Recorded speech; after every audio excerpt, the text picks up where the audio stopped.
تھے، جس دور میں ولادت ہوئی تھی، وہ دور جاہلیت کا دور کہلاتا ہے،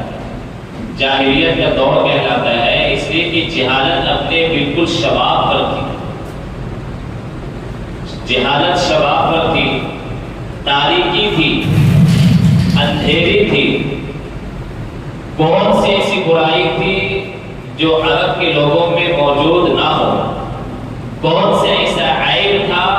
خامی تھی جو وہاں کے لوگوں میں موجود نہ ہو؟ علم اور علم کی روشنی سے کوسوں دور، توحید اور توحید کی دعوت سے کوسوں دور، انبیاء کی تعلیمات سے ہزاروں میل دور،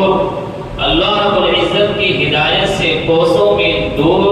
امت زندگی گزار رہی تھی۔ تو اللہ رب العزت کو ترس آیا اور ایسے گھٹا ٹوپ تاریکی اور اندھیرے ماحول میں اور ایسے لوگوں میں جو نہ لکھنا جانتے نہ جو پڑھنا جانتے، جن کے یہاں حق و غارت گری عام ہو، جن کے یہاں شراب عام ہو، جن کے یہاں زنا عام ہو، جن کے یہاں نخوت اور تکبر عام ہو، جن کے یہاں ایک دوسرے سے سرقت لے جانا عام ہو، جن کے یہاں عورتوں کو وراثت میں تقسیم کیا جاتا ہو، جن کے یہاں اگر ایک گھوڑا دوسرے کے گھوڑے سے آگے بڑھ جائے تو نسلوں تک وہ لڑائی چلتی ہو، میرے بھائیوں اور دوستوں، شراب ان کی گھٹی میں پڑی ہو، ان کی زندگی ایسی لاابالی گزر رہی ہو کہ درندے اور حیوان بھی وہ زندگی نہ گزارتے ہو، ایسے ماحول میں، ایسے معاشرے میں پیارے آقا محمد رسول اللہ صلی اللہ علیہ وسلم کی بعثت ہوتی ہے اور در یتیم ہے، یتیمی کی زندگی گزار رہے ہیں، والد محترم کا ولادت سے پہلے انتقال ہو جاتا ہے۔ آپ اندازہ کیجئے کہ یتیمی کی زندگی، جب دائی حلیمہ اور جو دائی جو آیا کرتی تھی باہر مکے سے کے باہر دیہاتوں سے بچوں کو لینے کے لیے، مکے کے ارد گرد کا ماحول بہت اچھا تھا، دیہات کی زندگی بہت اچھی تھی، سبزہ زندگی تھی اور بہت اچھا ماحول اور فضا اور آب و ہوا تھا، تو وہاں دیہات کی دائیاں آتی تھی اور مکے کے بچوں کو لے جاتی تھی اور 2 سال 3 سال 4 سال وہ پالتی تھی، ان کو دودھ پلاتی تھی، ان کی پرورش کرتی تھی اور 2 سال کے بعد 3 سال کے بعد 4 سال کے بعد واپس لا کر دیتی تھی اور اپنا جو ان کا اجر ہوتا تھا، ان کا جو پیسہ بنتا تھا وہ لے لیتی تھی۔ میرے بھائیوں اور دوستوں، اندازہ کیجئے کہ جتنی دائیاں آئی ہیں، تمام کے تمام دائی کو بچے مل گئے، دائی حلیمہ مکے میں گھوم رہی ہے، کوئی بچہ نہیں مل پا رہا ہے، اس لیے کہ تھوڑی وہ لیٹ میں پہنچی تھی، ان کی اونٹنی تھوڑی لنگڑی تھی، لاغر تھی، ایسی حالت میں دائی حلیمہ بعد میں پہنچتی ہے، کوئی بچہ نہیں ملتا ہے، پیارے آقا صلی اللہ علیہ وسلم کے گھر تشریف لاتی ہیں، دیکھتی ہیں اور دیکھتی ہیں کہ بچہ یتیم ہے، اگر ہم بچے کو پال بھی لیے، بچے کی ہم نے پرورش بھی کر لی تو ہمیں ملے گا کیا؟ اس لیے کہ اس کا یہاں باپ نہیں ہے، بچہ یتیم ہے، ہم 2 سال اس کو پالیں گے تو ہمیں اس کا جو اجر ہوتا ہے وہ اجر کتنا ملے گا؟ یہ چھوڑ کر دائی حلیمہ آگے بڑھ جاتی ہے۔ جب بہت دیر تک کوئی بچہ نہیں ملتا ہے تو مجبوراً پیارے آقا صلی اللہ علیہ وسلم کے گھر آتی ہے اور اللہ کے رسول صلی اللہ علیہ وسلم کو لے کر جاتی ہے۔ میرے بھائیوں اور دوستوں، جو بچہ یتیم پیدا ہوا ہو، یتیموں کا والی وہ کہلایا، جو بچہ غریب پیدا ہوا ہو، غریبوں اور محتاجوں کا وہ منجا اور ماوا کہلایا، جس کو یتیمی کی وجہ سے چھوڑ دیا جا رہا ہو، اس نے ہزاروں بلکہ سینکڑوں یتیموں کا اس نے کفالت فرمائی ہے، یتیموں کے سروں پر ہاتھ پھیرا ہے، پورے یتیم زندگی اور یتیم ملکوں پر اس نے ہاتھ پھیرا ہے اور پوری انسانیت پر ہاتھ پھیرا ہے، اور پوری انسانیت یتیم ہو گئی تھی، پوری انسانیت کو علم کی، معرفت کا، علم کا، ہدایت کا، رہبری کا، اللہ کی تقرب کا، اللہ کی معرفت کا، آخرت کے تصور کا جو علم دیا ہے، وہ علم سے آج بھی دنیا روشنی پا رہی ہے، اور پوری دنیا میں جو کچھ ہی ہے انقلاب آیا ہوا ہے، بڑے بڑے مؤرخین، بڑے بڑے سائنٹسٹ، بڑے بڑے لکھنے والے غیر مسلم دانشوران لکھتے ہیں کہ دنیا میں کوئی ایسا شخص پیدا نہیں ہوا جس نے 23 سالہ کی قلیل مدت میں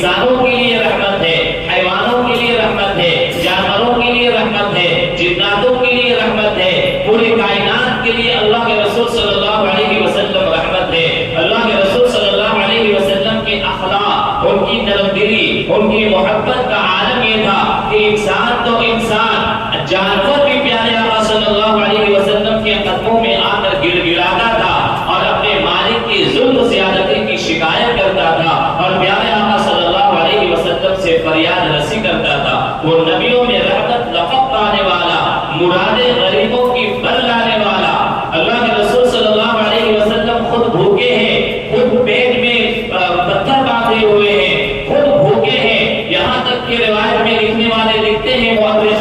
کہ ایک مرتبہ یا کئی مرتبہ ایسے فقیر آتے، مانگنے والے آتے، ضرورت مند آتے، بھوکے اور پیاسے آتے کہ پیارے آقا صلی اللہ علیہ وسلم کی گھر میں بھی چولہا نہیں جل رہا ہوتا،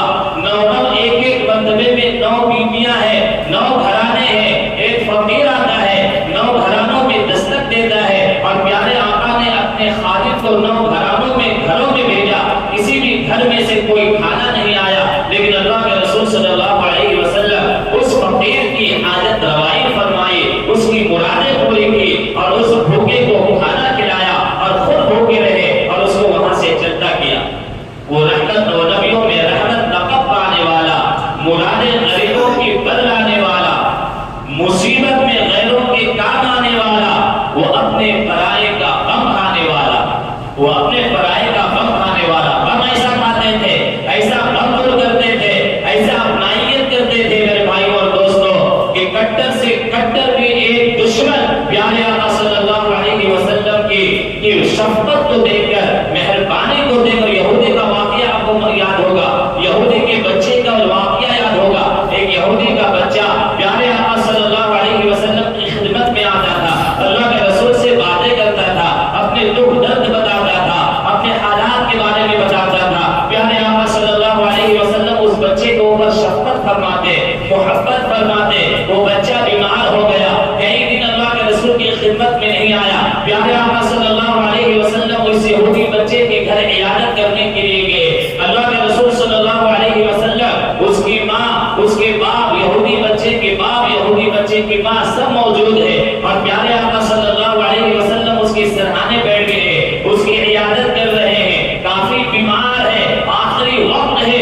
پیارے آقا صلی اللہ علیہ وسلم نے اسے دعوت دی، اسے کلمہ توحید کی دعوت دی۔ بچے نے اپنے باپ کو دیکھا، باپ نے کہا ابی اتی ابو القاسم، اے میرے بیٹے تو مجھے دیکھتا کیا ہے، ابو القاسم محمد رسول اللہ جو فرما رہے ہیں ان کی بات کو قبول کر لے۔ وہ یہودی بچہ اسلام قبول کرتا ہے، کلمہ پڑھتا ہے اور اسی وقت اس کی روح پرواز کر جاتی ہے۔ یہ شفقت اور محبت، وہ نبیوں میں رحمت لقب پانے والا، مرادیں غریبوں کی بر لانے والا، مصیبت میں غیروں کے کام آنے والا۔ آپ کو معلوم ہوگا حلف الفضول کے بارے میں آپ نے سنا ہوگا، شاید کہ سیرت کی جلسوں میں، سیرت کی کتابوں میں پڑھا ہوگا، سیرت کے جو مجالس ہوتے ہیں مجلسیں لگتی ہیں اس میں سنا ہوگا کہ حلف الفضول ایک بہت مشہور معاہدہ ہے، ایک معاہدہ ہے حلف الفضول۔ پیارے آقا صلی اللہ علیہ وسلم کو ابھی نبوت کا اعلان نہیں فرمائے تھے، 20 سال کی عمر تھی کہ حلف الفضول کا ایک واقعہ پیش آیا۔ واقعہ یوں ہوا کہ یمن کا ایک تاجر تھا، یمن کا ایک تاجر تھا، وہ تجارت کے غرض سے مکہ تشریف لایا، مکہ آیا۔ مکے میں عاص بن وائل ایک سردار تھا، مکہ کا چودھری اور سردار تھا، بہت اثر و رسوخ والا وہ شخص تھا۔ اس نے زبیری، شاید وہ آدمی کا نام ہے جو یمن سے آیا تھا تاجر، اس نے وہ سامان عاص بن وائل نے خرید لیا اس یمن کے تاجر سے، اور عاص بن وائل نے اس سے وعدہ کر کے مکر گیا، پیسہ نہیں دیا، اور بیچارہ تاجر پریشان، کبھی اس کے پاس جاتا، کبھی اس کے پاس جاتا، کبھی اس چودھری کے پاس جاتا، کبھی اس سردار کے پاس جاتا، کسی قبیلے کے سردار کے پاس جاتا، وہ شام تک چکر لگاتا رہا۔ آخر میں اسے بتایا گیا کہ تم کسی کے پاس جاؤ گے کام بننے والا نہیں ہے، اس لیے کہ عاص بن وائل ایک بہت ہی بڑا سردار ہے اور مکے کا اثر و رسوخ رکھنے والا چودھری ہے، کوئی بھی آدمی اس کے خلاف جرأت نہیں کر سکتا، اس کے خلاف بات نہیں کر سکتا۔ اگر تمہیں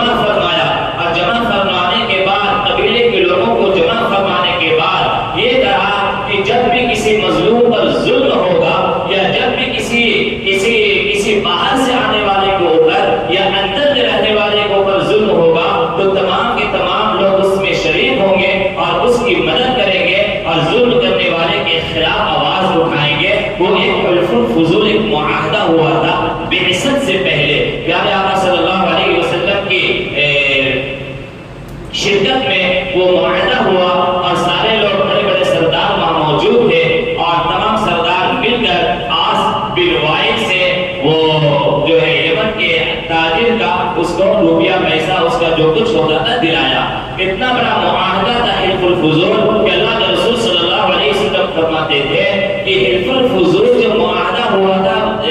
بعثت سے پہلے، میرے نبوت کے اعلان کرنے سے پہلے، میں یہ چاہتا ہوں کہ جب بھی ایسا کوئی معاہدہ ہو تو میں اس میں ضرور شریک ہوں گا، اور اگر مجھے ایک سرخ اونٹ بھی دیا جائے اس میں نہ شریک ہونے کے لیے تو میں اس کو قبول نہیں کروں گا. میرے بھائی اور دوستو، وہ نبیوں میں رحمت لقب پانے والا، ملاد غریبوں کی بل لانے والا، وہ مصیبت میں غیروں کے کام آنے والا، وہ اپنے برائے کا غم کھانے والا، خطا کار سے درگزر کرنے والا، خطا کار سے درگزر کرنے والا، اتنے بڑے بڑے ظلم کرنے والے ہوئے، اللہ کے رسول کے اوپر اوجھڑی ڈالنے والے ہوئے، اللہ کے رسول صلی اللہ علیہ وسلم کے خلاف بکواس کرنے والے ہوئے، گالی گلوچ کرنے والے ہوئے، اللہ کے رسول کے خلاف جنہوں نے بلند آوازیں اٹھائیں، جو لوگ مکے کے بازار میں پیارے آقا کے خلاف آوازیں اٹھائیں، اللہ کے رسول صلی اللہ علیہ وسلم کے صحابہ پر ظلم کیا، لیکن پیارے آقا صلی اللہ علیہ وسلم نے ہر ایک کو معاف فرما دیا. خطا کار سے درگزر کرنے والا، بد اندیش کے دل میں گھر کرنے والا، یعنی کہ جو دشمن تھا، جو بالکل سخت نفرت اپنے دل میں پالے ہوا تھا، پیارے آقا صلی اللہ علیہ وسلم کے خلاف دل میں اس کو حسد کی بھٹی میں جل رہا تھا، دشمنی اور نفرت کی آگ میں جھلس رہا تھا. پیارے آقا صلی اللہ علیہ وسلم کی زبان کی مٹھاس کو دیکھ کر، اخلاق کے اعلیٰ کردار کو دیکھ کر، پیارے آقا کی شفقت اور محبت کو دیکھ کر ایسا بن گیا کہ پھر وہ اپنی جان نچھاور کرنے کے لیے تیار ہو گیا. میرے بھائی اور دوستو، آپ کو معلوم ہوگا یہ جو قبیلے دوس کے سردار تھے، قبیلے دوس سمامہ ابن اساد رضی اللہ تعالیٰ عنہ، جن کا واقعہ شاید کئی مرتبہ بتایا جا چکا ہے. جو قبیلے سمامہ ابن اساد اپنے قبیلے کے سردار تھے، پیارے آقا صلی اللہ علیہ وسلم کے خلاف ان آدمی کو، سمامہ بن اساد کو زہر بھرا گیا. کیسے ہیں؟ انہوں نے تفرقہ پیدا کر دیا ہے، بھائی کو بھائی سے لڑا رہے ہیں، گھر کو گھر میں تفرقہ پیدا کر دیا ہے، عجیب قسم کا ایک ماحول بن گیا ہے مکے میں، امن اور سکون نہیں رہا، دوپھلا نہیں رہا. ہمارے معبودوں کے خلاف آواز اٹھاتے ہیں، ان کی توہین کرتے ہیں، انکار کرتے ہیں، صرف ایک اللہ کی عبادت کے لیے بات کرتے ہیں، دعوت دیتے ہیں. بہت ساری باتیں سمامہ ابن اساد کے ذہن میں بھرا گیا، اور اس سمامہ ابن اساد رضی اللہ تعالیٰ عنہ جو بعد میں صحابی ہوئے، انہوں نے کہا کہ میں اس آدمی کو نعوذ باللہ قتل کر کے رہوں گا، یعنی محمد رسول اللہ صلی اللہ علیہ وسلم. صحابہ کو پتہ نہ چلا، صحابہ سمامہ ابن اساد کو پکڑ کر لے آئے پیارے آقا کی خدمت میں کہ اللہ کے رسول دیکھیے آپ کے خلاف یہ ماحول کو گرم کر رہا ہے، اور آپ کے خلاف ایسے ایسی باتیں بولتا ہے، نفرت کے زہر اگلتا ہے، اور قتل کرنے کی دھمکی دیتا ہے، اور لوگوں کے درمیان بات نہ کرنے کے بعد نہ ماننے کی صلاح دیتا ہے. پیارے آقا صلی اللہ علیہ وسلم نے کیا کیا؟ مدینے جو ہے مدینے کے جو ستون تھا مسجد نبوی کا، اس میں اس کو باندھ دیا سمامہ بن اساد رضی اللہ تعالیٰ عنہ کو. پہلے دن اللہ کے رسول ان سے پوچھے ماذا عندک یا سمامہ، سمامہ تمہارا کیا حال ہے؟ سمامہ ابن اساد نے کہا ان تقتل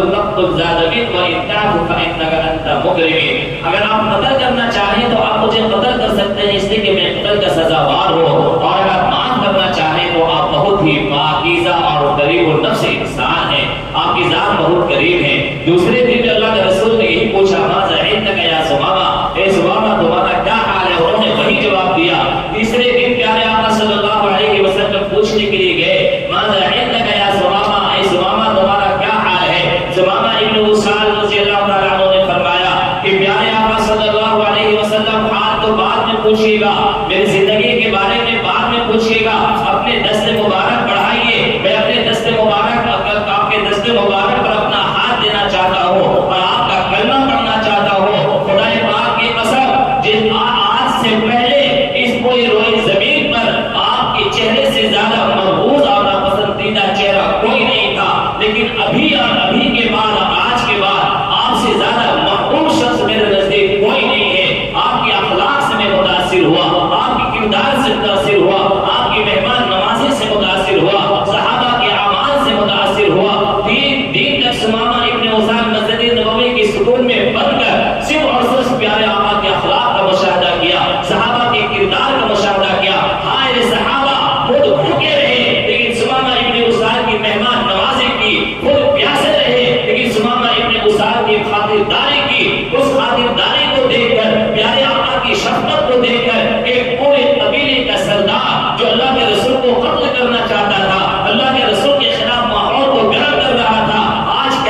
کیسے لوگوں کے دلوں کو فتح کیا؟ صرف اور صرف اخلاق اور محبت کی بنیاد پر۔ علامہ حالی نے کیا قبائل کو شیر و شکر کرنے والا،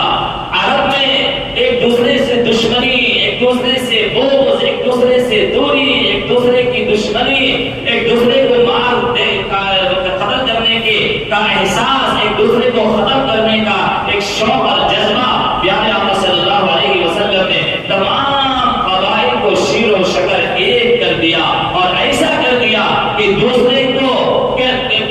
بھوک کو مٹانے کے لیے اپنا بھوکا مر جانا پسند کر لیا، دوسرے کی پیاس کو بجھانے کے لیے پیاسا مر جانا پسند کیا۔ یہ محبت اللہ کے رسول صلی اللہ علیہ وسلم نے عرب کے قبیلوں میں کوٹ کوٹ کر کے دلوں میں بھرا تھا۔ خطاکار سے درگزر کرنے والا، بداندیش کے دل میں گھر کرنے والا، قبائل کو شیر و شکر کرنے والا، مفاسد کا زیر و زبر کرنے والا،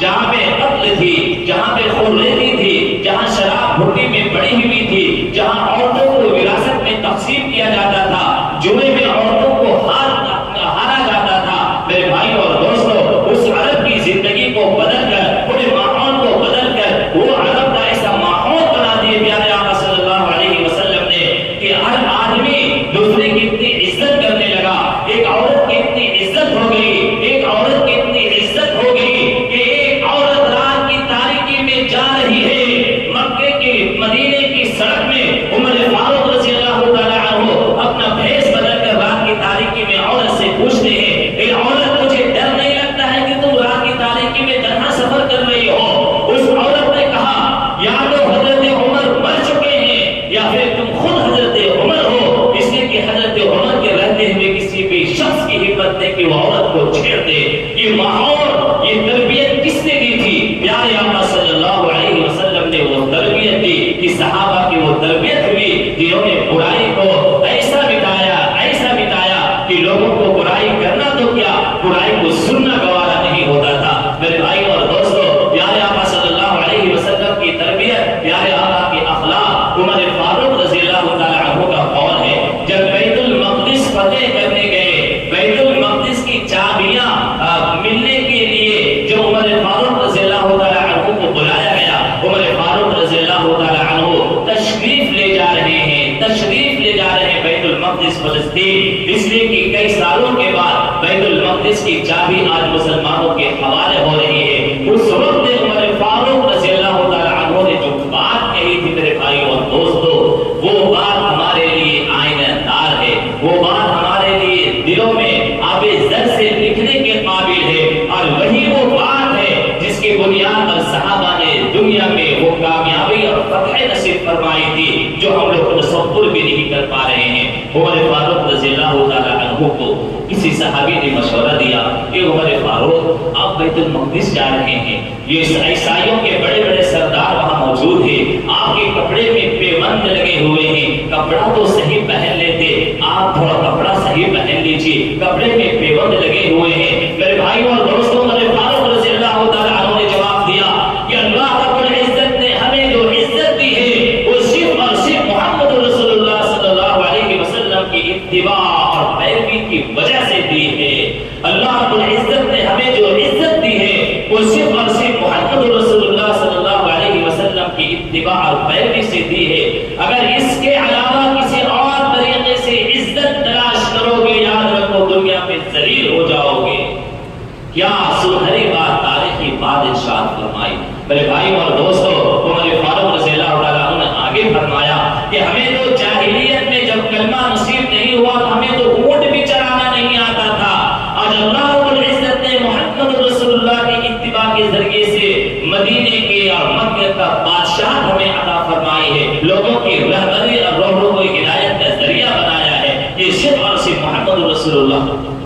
صلی اللہ علیہ وسلم کی اتباع کی وجہ سے۔ تو میرے بھائیوں اور دوستوں، یہ موضوع بہت وسیع ہے، یہ موضوع ایسا ہے کہ پیارے آقا صلی اللہ علیہ وسلم کی سیرت کے اوپر جتنا آدمی بولے کم ہے، جتنا سنے کم ہے۔ ربیع الاول کا مہینہ ہے تو کم سے کم سیرت کے اوپر مطالعہ کیا جائے، سیرت کے اوپر کتابیں پڑھی جائیں، سیرت کے اوپر تقریریں سنی جائیں۔ جتنا زیادہ اپنے آقا کے تعلق سے سنیں گے اور جتنا زیادہ پیارے آقا صلی اللہ علیہ وسلم کی سیرت کے بارے میں سنیں گے، ہمارے ہماری زندگی گزارنے کا طریقہ آئے گا، ہمارے اندر انقلاب آئے گا، ہمارے اندر تبدیلی آئے گی، ہمیں جینے کا طریقہ ملے گا، ہمیں بات کرنے کا طریقہ ملے گا۔ سیرت وہ موضوع ہے، سیرت وہ ایک رہبری ہے، سیرت ایک جو ہے رہنمائی ہے۔ اس لیے میرے بھائی اور دوستو، اللہ رب العزت نے بھی ارشاد فرمایا ہے، قل ان کنتم تحبون اللہ فاتبعونی فاتبعونی یحببکم اللہ۔ اگر تم اللہ سے ان کنتم تحبون اللہ، اگر تم اللہ سے محبت کرنا چاہتے ہو تو نبی کی اللہ نے فرمایا، نبی آپ کہہ دیجئے اگر تم اللہ سے محبت کرنا چاہتے ہو میرا اتباع کرو۔